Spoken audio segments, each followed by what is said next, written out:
నాన్నల యొక్క కోపం అమృతం పొంగిన చిలకరింత.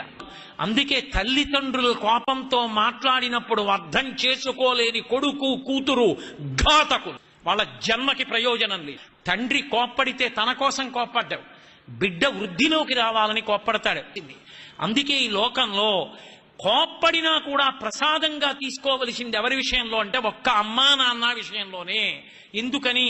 అది దిద్దుబాటు కొరకు తప్ప, వాళ్ళు బాగుపడాలని తప్ప, వాళ్ళు పాడవ్వాలని కాదు. తల్లి కోపాన్ని తండ్రి కోపాన్ని వక్రీకరించి చూపించి మేం పెద్దవాళ్ళమయ్యాం మీరెవరు కోపగించుకోవడానికి అని అడగడం సాహసం.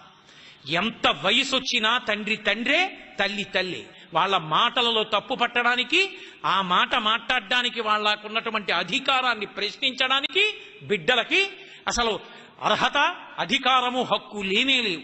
అంతటి గొప్ప దైవస్వరూపం అమ్మ.